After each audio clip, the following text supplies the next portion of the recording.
നമസ്കാരം. നിരവധി super hit ഗാനങ്ങൾ ആലപിച്ച് മലയാളി പ്രേക്ഷകരുടെ മനസ്സിലിടം നേടിയ ഗായകനാണ് എം ജി ശ്രീകുമാർ. വർഷങ്ങളേറെ കഴിഞ്ഞിട്ടും എം ജി ശ്രീകുമാർ എന്ന താരത്തിന്റെ ശബ്ദത്തിലെത്തിയ ഗാനങ്ങൾ ഇന്നും പ്രേക്ഷകർ പ്രിയപ്പെട്ടവയാണ്. ഗായകനായും റിയാലിറ്റി ഷോ വിധികർത്താവായും അവതാരകനായും എല്ലാം തിളങ്ങി നിൽക്കുകയാണ് അദ്ദേഹം. നീണ്ട 4 പതിറ്റാണ്ടുകളായി അദ്ദേഹം നമ്മളോടൊപ്പമുണ്ട്. എം ജി ശ്രീകുമാർ എന്ന ഗായകന് മലയാളികളുടെ മനസ്സിലുള്ള സ്ഥാനം മനസ്സിലാക്കണമെങ്കിൽ നല്ലൊരു ഗാനമേള കേൾക്കാൻ പോയാൽ മതി. എം ജി ശ്രീകുമാർ പാടിയ പാട്ടും തമിഴ് നടൻ വിജയുടെ പാട്ടും ഇല്ലാതെ ഒരു ഗാനമേളയും വിജയിച്ച ചരിത്രമില്ല. മലയാള സിനിമ പിന്നണി ഗാനരംഗത്ത് ഇത്രയധികം വ്യത്യസ്തത പുലർത്തിയ മറ്റൊരു ഗായകൻ ഇല്ലെന്ന് തന്നെ ഉറപ്പിച്ചു പറയാം.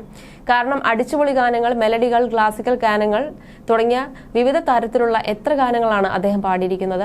യേശുദാസ് കഴിഞ്ഞാൽ മലയാളികൾ ഏറ്റവും കൂടുതൽ ഗാനങ്ങൾ കേട്ടിട്ടുള്ള ശബ്ദം എം ജി ശ്രീകുമാർ എന്ന ഗായകന്റെ തന്നെയെന്ന് ഉറപ്പിച്ചു പറയാം. കാരണം ദാസേട്ടൻ കഴിഞ്ഞാൽ ഏറ്റവും കൂടുതൽ സിനിമാ ഗാനങ്ങൾ മലയാളത്തിൽ പാടിയ ഗായകനും ഇദ്ദേഹമാണ്. ഏതാണ്ട് 4000-ൽ കൂടുതൽ സിനിമാ ഗാനങ്ങളും 20,000-ൽ കൂടുതൽ മറ്റ് ഗാനങ്ങളും എം ജി പാടിക്കഴിഞ്ഞു. മോഹൻലാൽ എന്ന മഹാനായ നടന്റെ ശബ്ദവുമായി ചേർന്ന് നിൽക്കുന്നു എന്നതും എം ജി ശ്രീകുമാർ എന്ന ഗായകന്റെ വളർച്ചയുടെ ഒരു പ്രധാന കാരണം തന്നെയാണ്. ശബ്ദവുമായി സാമ്യമുള്ളത് കൊണ്ട് മാത്രമാണ് എം ജി ശ്രീകുമാർ ഈ മേഖലയിൽ പിടിച്ചു നിൽക്കുന്നതെന്ന് പലരും പരിഹസിച്ച് പറയുന്നത് നമ്മൾ കേൾക്കാറുണ്ട്. എന്നാൽ ശരിക്കും അങ്ങനെയല്ല. കാരണം മലയാളത്തിലെ ഒട്ടുമിക്ക എല്ലാ നടന്മാർക്ക് വേണ്ടിയും അദ്ദേഹം പാടിയിട്ടുണ്ട്. അവയിൽ പല പാട്ടുകളും വലിയ ഹിറ്റുകളുമാണ്. കേൾക്കുന്നവർക്ക് ഒരിക്കലും എം ജിയുടെ ശബ്ദത്തിൽ വന്ന ആ പാട്ടുകൾ ആ നടന്മാർക്ക് അനുയോജ്യമല്ലെന്ന് തോന്നിയിട്ടുമില്ല. 67ലും സ്റ്റേജ് ഷോകളുമായി സജീവമാണ് എം ജി. ഗായകന്റെ ഗാനമേള മലയാളികൾക്ക് ഹരമാണ്. അടുത്തിടെ ഒരു ഗാനമേളയിൽ പങ്കെടുത്തപ്പോഴുള്ള എം ജി ശ്രീകുമാറിന്റെ വീഡിയോയാണ് ഇപ്പോൾ സമൂഹ മാധ്യമങ്ങളിൽ നിറയുന്നത്. അടുത്ത പാട്ട് പാടാനായി എം ജി തയ്യാറെടുക്കുന്നതിനിടെ സദസ്സിൽ നിന്ന് ഒരാൾ പറഞ്ഞ കമന്റിൽ നിന്നാണ് തുടക്കം. നല്ല പാട്ട് പാടണേ എന്നായിരുന്നു കാണികളിൽ ഒരാളിൽ നിന്നും വന്ന കമന്റ്. ഉടനടി കുറുക്കിക്കൊള്ളുന്ന മറുപടി എം ജി നൽകി.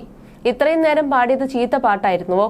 ഇനി നല്ല പാട്ട് കേൾക്കണമെങ്കിൽ താൻ ഒരു കാര്യം ചെയ്യൂ, വീട്ടിൽ പോയി റേഡിയോ ഓൺ ചെയ്ത് കേൾക്കൂ. അതിനകത്ത് നല്ല പാട്ടൊക്കെ വരും. താൻ നല്ല പാട്ട് കേട്ടിട്ടില്ല. താൻ കേട്ടിട്ടുള്ളത് മറ്റേതെങ്കിലും ആകും. ശരണമയ്യപ്പ എന്ന ഗാനം ഇവനതൊക്കെ വേണമെന്ന്. അത്രയും കിട്ടിയില്ലെങ്കിൽ ഉറക്കം വരില്ല. പോകുന്ന വഴി വല്ലവരും മോണയ്ക്ക് കുത്തും കേട്ടോ, പറഞ്ഞേക്കാം എന്നാണ് എം ജി പരിഹസിക്കാൻ ശ്രമിച്ച ആരാധകർ നൽകിയ മറുപടി. വീഡിയോ വൈറലായതോടെ ഗായകന്റെ മറുപടിയെ പുകഴ്ത്തിയും വിമർശിച്ചുമെല്ലാം കമന്റുകളുണ്ട്. വെറുതെ വഴിയിലൂടെ പോയത് ആരാധകർ ചോദിച്ചു വാങ്ങിയതുപോലെയായി. ആ കമന്റിന് ആവശ്യമില്ലായിരുന്നു എന്നിങ്ങനെയാണ് പരിഹസിച്ച ആരാധകരെ വിമർശിച്ചു വന്ന കമന്റുകൾ. അതേസമയം മറ്റു ചിലർ പ്രേക്ഷകരോട് ഇത്തരത്തിൽ പരിഹസിക്കുന്ന മറുപടി പറഞ്ഞതിന് എം ജി വിമർശിച്ചുമെത്തി. അമ്പലപ്പുഴയിലെ ഒരു ക്ഷേത്രത്തിൽ എം ജി ശ്രീകുമാർ ഗാനമേള അവതരിപ്പിക്കാൻ എത്തിയപ്പോഴുള്ളതാണ് വൈറൽ വീഡിയോ എന്നാണ് വ്യക്തമാകുന്നത്.